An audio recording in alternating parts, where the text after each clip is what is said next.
Bismillahirrahmanirrahim. Assalamualaikum warahmatullahi wabarakatuh. Alhamdulillah. Wassalatu wassalamu ala Rasulillah sallallahu alaihi wasallam wa ala alihi wa ashabihi wa man tabi'ahum ila yaumiddin, amma ba'd. Amma ba'du, faqala Allah ta'ala fi kitabil karim, a'udzu billahi minasy syaithanir rajim. Wa may ya'sillaha wa rasulahu faqad dhalla dhalalan mubina. Jemaah mungkin Allah Subhanahu wa taala, alhamdulillah kita masih diberikan banyak karunia Allah dan juga nikmat sampai saat ini. Perlu kita gunakan untuk Allah dan untuk membangun amal-amal unggulan kita.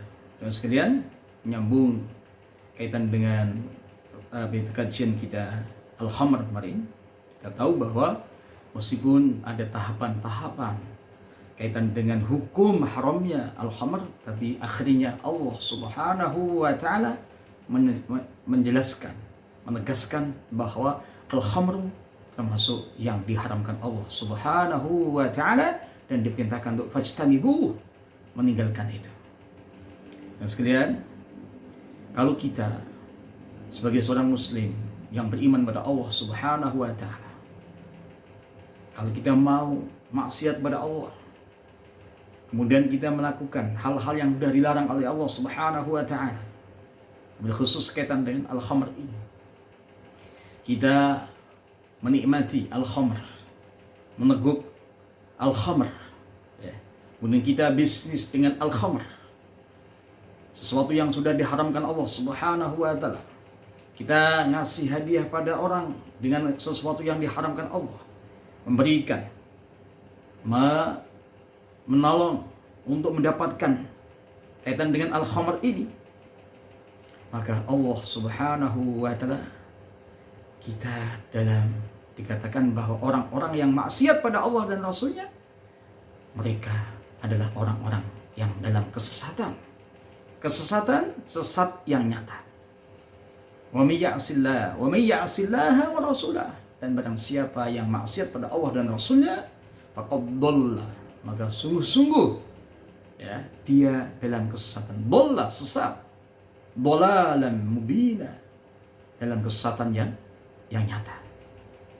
Dan sekalian, kaitan dengan al-khamr ini, Rasulullah SAW menggambarkan pada umat ini bahwa ada 10 orang, ya, yang berkaitan dengan al-khamr ini yang dilaknat Allah Subhanahu wa taala dan juga dilaknat Rasulullah SAW.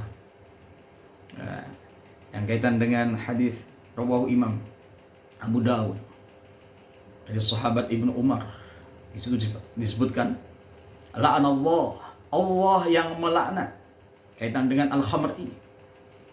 Kemudian juga riwayatnya Al-Imam Tirmidzi dari sahabat Anas bin Malik yang disebutkan la'ana Rasulullah sallallahu alaihi wasallam, Rasulullah juga melaknat kaitan dengan al-khamr ini dalam hal asyarah, ya, kaitan dengan apa?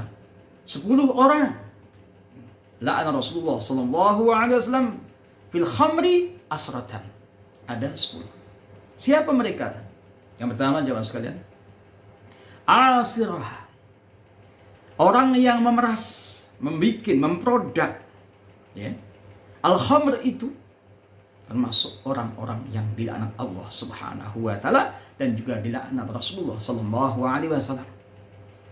Coba kita bayangkan, ya, kalau kita sebagai hamba dilaknat oleh Khaliqul Kaun, Allah yang telah menciptakan kita, Khaliq An-Nas, ya, dan juga dilaknat oleh Rasulullah sallallahu alaihi wasallam.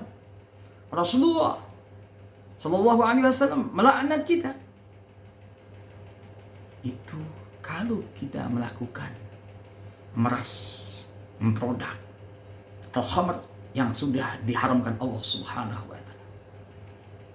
Yang kedua, wa mu'tasirah, orang yang mau diperaskan. Ya. Jadi ketika ada orang yang memproduk, kemudian ada orang lain yang menunggu. Kenapa? Dia menunggu menu al-khamr tadi yang diperas oleh saudaranya, yang lainnya. Sama juga orang yang menunggu itu, pada waktu dia sebelumnya meminum pun juga wa mu'tasiraha, termasuk orang yang dilaknat Allah dan juga dilaknat Rasulullah sallallahu alaihi wasallam. Kadang-kadang kalau kita melihat kan video kan begitu. Orang produk itu ada orang yang memeras, kemudian juga melakukan proses, ya, entah itu kurma, entah itu anggur, ya, entah itu hal-hal yang lainnya, ya, diproses menjadi al-khamr gitu. Kan pakai proses kan. Termasuk juga mu'tasirah itu juga termasuk yang di laknat Allah dan juga dilaknat Rasulullah sallallahu alaihi wasallam. Yang ketiga, wasyaribah, orang yang meminum, ya, entah dia dikasih yang lainnya, tapi dia meminum, ya, minuman yang diharamkan Allah Subhanahu wa taala, al-khamr itu. Sebenarnya al-khamr ini bisa barang-barang atau bahan-bahan yang lainnya yang ketika itu memabukkan. Tadi kemarin kita sampaikan bahwa kullu muskirin haramun, setiap yang memabukkan itu haram. Rawahu Imam Bukhari. Jangan mungkin Allah Subhanahu wa taala. Jadi wasyaribaha, orang yang meminum, meneguk, ya, menikmati barang yang haram ini, minuman yang haram ini juga dilaknat Allah dan Rasulnya. Jangan sekalian Allah. Yang keempat, wahamilah, yang membawa anggur yang jadi al-khamr ini, atau mungkin kurma yang menjadi khamr ini, atau barang-barang yang bahan-bahan yang lainnya kita bawa,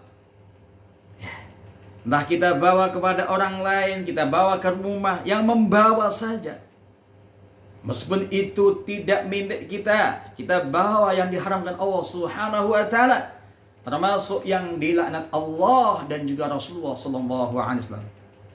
Coba perhatikan,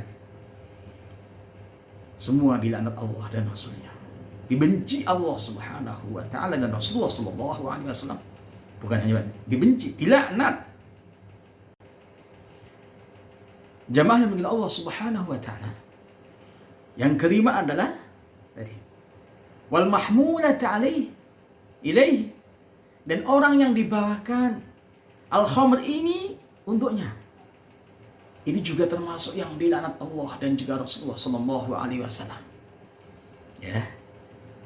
Meskipun itu, oh ini kan bukan saya yang beli, saudara saya, teman saya yang ngasih pada saya. Sama.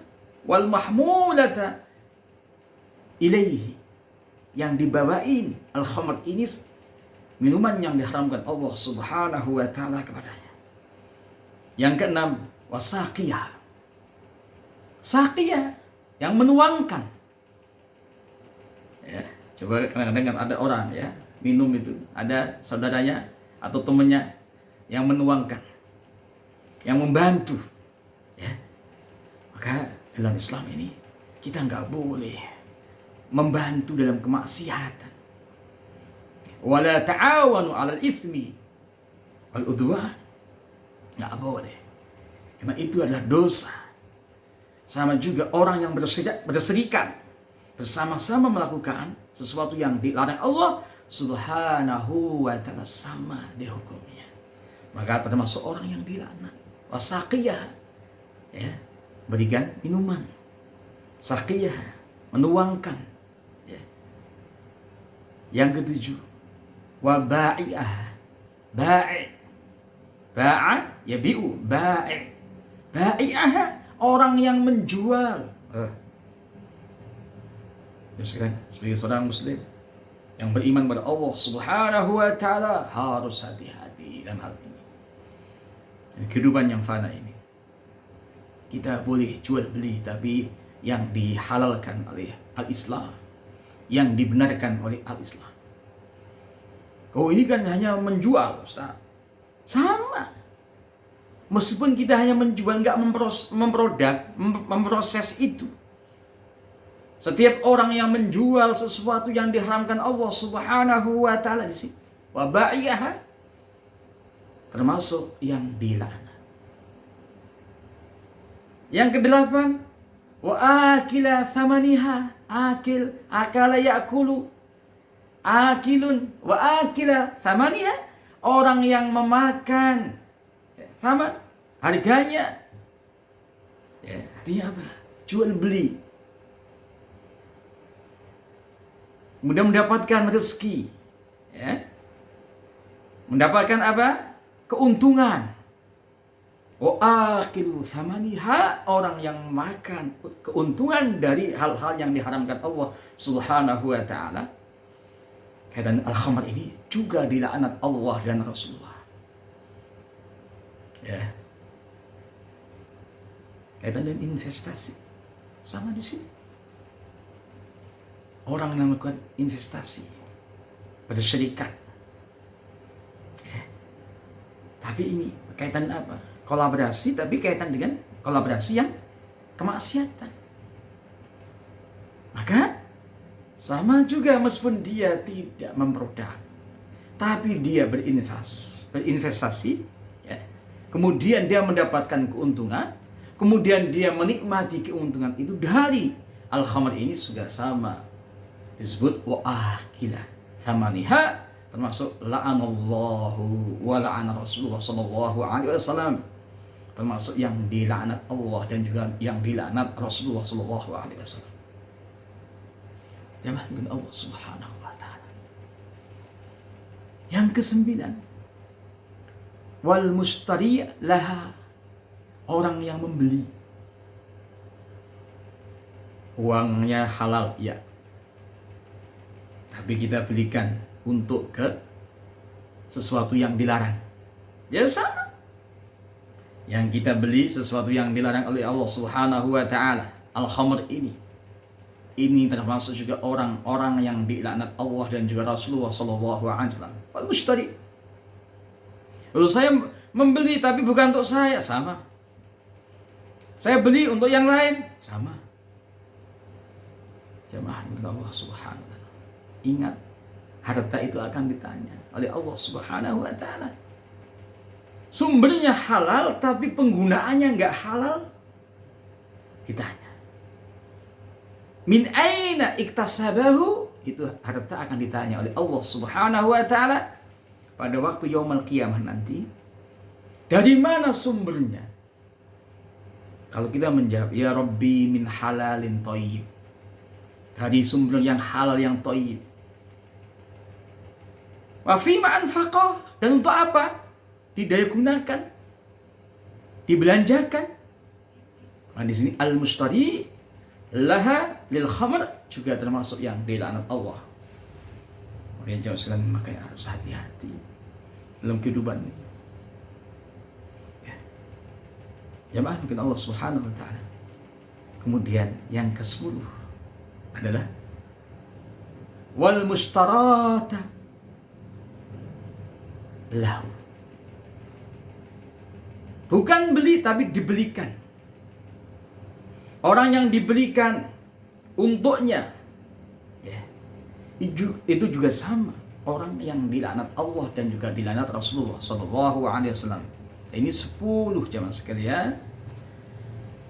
Kelompok manusia, entah itu muslim atau yang lainnya, ketika dia melakukan hal-hal yang tidak diridhai Allah Subhanahu wa taala, masuk dalam hadis ini, la'ana Rasulullah sallallahu alaihi wasallam. Coba kita perhatikan, kita akan kembali kepada Allah kalau sepanjang hidup kita dilaknat Allah. Kenapa? Menikmati itu, yang sesuatu yang diharamkan Allah untuk kita. Jangan juga Allah Subhanahu wa taala. Nah, ini perlu kita pahami. 10 kelompok atau orang yang dilaknat Allah dan juga dilaknat Rasulullah sallallahu alaihi wasallam. Bagaimana kalau kita mengizinkan? Nah, ini lebih parah lagi. Entah itu kita kaitan mungkin undang-undang kan. Saudara-saudara kita yang ada amanah di pundaknya di legislatif, kok dia memproduk undang-undang yang enggak dibenarkan oleh Allah dan Rasulnya, bahkan juga dampaknya luar biasa untuk umat ini, untuk bangsa ini. Hati-hati. Karena dari undang-undang itu muncul ada investasi, dari undang-undang itu muncul ada kegiatan yang tidak diridhoi Allah Subhanahu wa taala. Dan juga ada perda atau mungkin perpres.